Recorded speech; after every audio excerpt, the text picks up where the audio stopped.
Que se passe-t-il encore en République gabonaise? Ouverture de la campagne 28 mars 2025. Alors, chacun a utilisé sa stratégie. Certains l'ont fait dans des grands stades, d'autres dans des zones périphériques, à l'église, ainsi de suite. Vous savez, le lancement officiel de la campagne présidentielle, le premier jour de la campagne, est un moment essentiel, important. C'est une démonstration de force pour un candidat. Bon, démonstration de force au sens positif du terme. Montrer à l'opinion nationale et internationale que vous êtes là. Et c'est le moment où le peuple vous montre qu'il est avec vous et derrière vous.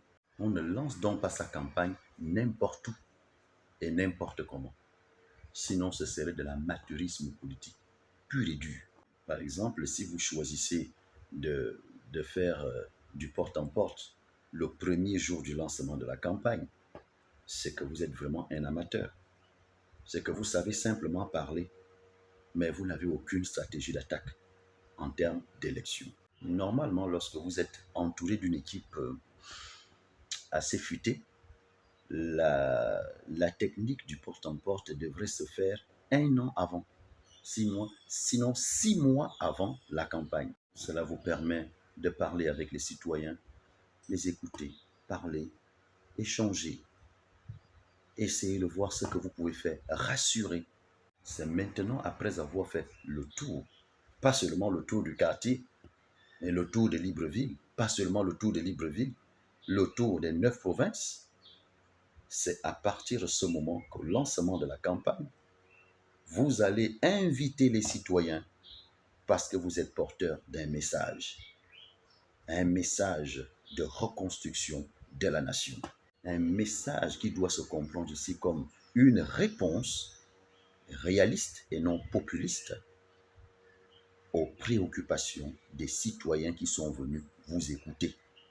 Mais si vous choisissez le premier jour du lancement de la campagne pour faire du porte-en-porte dans un quartier, ça veut dire qu'en fait, vous étiez très occupé à critiquer qu'à tracer un plan d'attaque pour ce qui est de la campagne présidentielle. Et vous risqueriez de vous casser la figure. Bon parleur, mais piètre stratège. Quelle élection allez-vous gagner? Attendez, revenons un peu sur l'expression bon parleur. Qu'est-ce que ça veut dire, quelqu'un qui est un bon parleur, un rhéteur? Vous savez, la conceptualisation et la systématisation de la question de la rhétorique remonte il y a 500 ans avant Jésus-Christ, notamment avec les sophistes représentés par Protagoras, avec sa célèbre citation « L'homme est la mesure de toutes choses », ce qui est l'expression d'un relativisme axiologique, épistémologique et même langagier, où la vérité est fonction de celui qui l'exprime et de la force de son langage. Tout est affaire de cohérence et de pertinence. Par conséquent, lorsqu'on dit que quelqu'un est un bon parleur, là encore, il y a une différence entre bon parleur et quelqu'un qui parle bien. Bon, je ne vais pas être trop long. Lorsqu'on dit que quelqu'un est un bon parleur, cela signifie qu'il peut te prouver le vrai dans le faux ou le faux dans le vrai.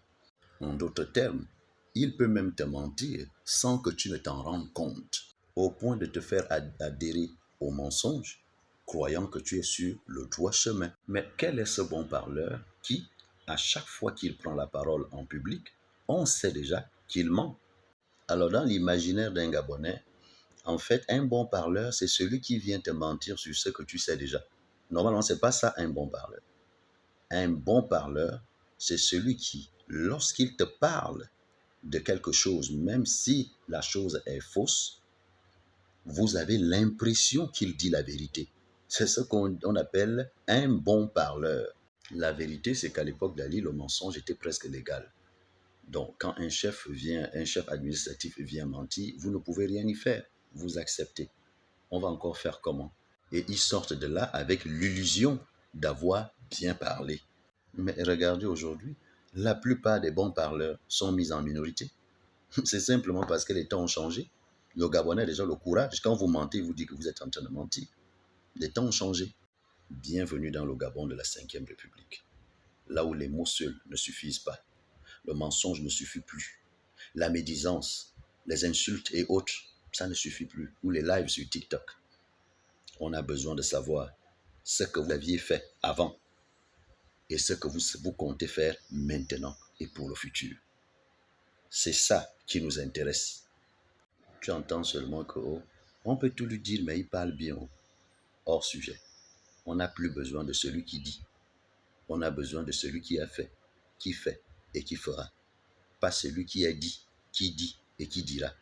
Simplement parce que la parole, c'est le souffle, mais l'action, c'est le concret.